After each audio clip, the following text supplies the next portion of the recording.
Welcome back to The Explainer.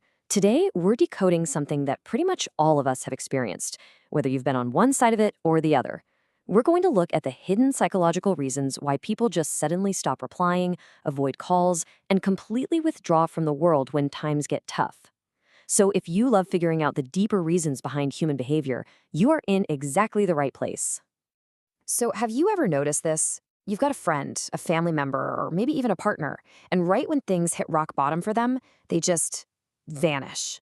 It's incredibly frustrating, right? You're sending texts, you're leaving voicemails, and you're getting absolutely nothing but silence in return.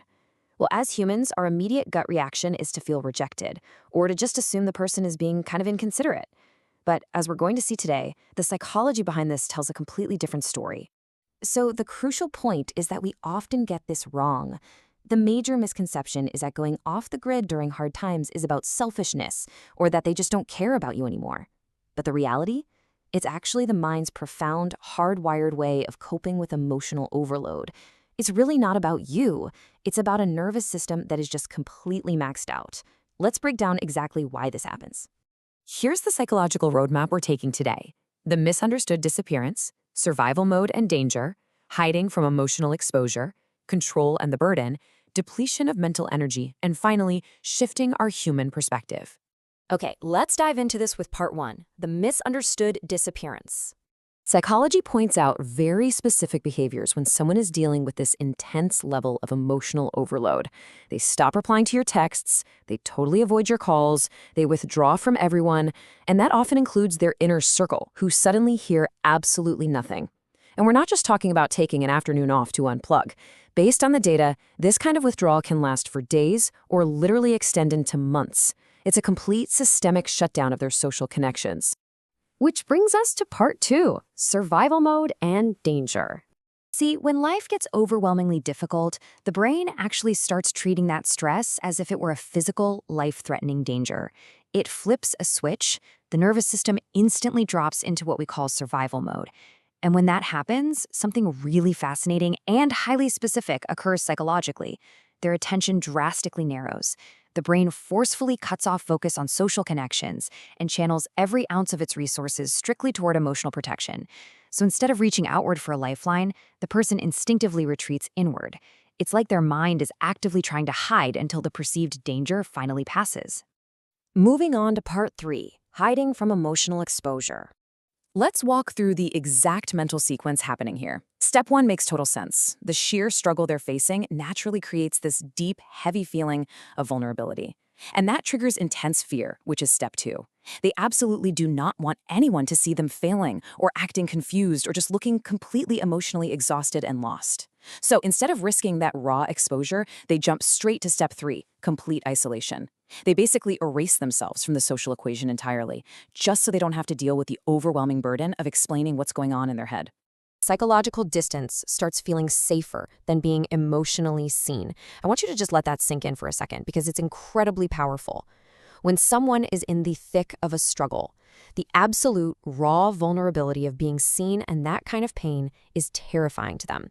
So building a massive fortress of distance between themselves and the rest of the world, that becomes their ultimate safe space.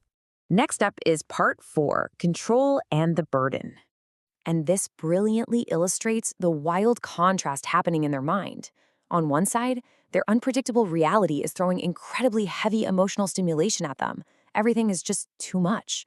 But on the flip side, isolation offers a profound sense of control.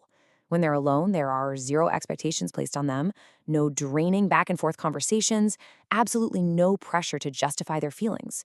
Withdrawing essentially becomes a highly effective tool to just turn down the volume on all that overwhelming emotional noise. But what really compounds that need for control is this silent, heavy belief: my problems are only going to stress other people out. Psychology tells us that a lot of folks, especially the ones who pride themselves on being super self-reliant, silently carry this exact thought. They are terrified of being a burden. So rather than reaching out and asking for the support they so desperately need, they ghost. They do it entirely to avoid feeling guilty or needy or emotionally dependent on anyone else. Now for part five, depletion of mental energy. Now, what's really interesting about this breakdown of cognitive energy is that it's a totally finite resource. When someone is going through the ringer, stress practically swallows up all of their mental capacity. It's huge. That leaves maybe a moderate amount of brain power just to get through basic daily tasks, which suddenly feel completely exhausting to pull off. And that leaves only a tiny, practically invisible little sliver of energy for replying and socializing. Seriously, just texting back or making small talk literally feels like a mountain they can't climb. They aren't intentionally ignoring you.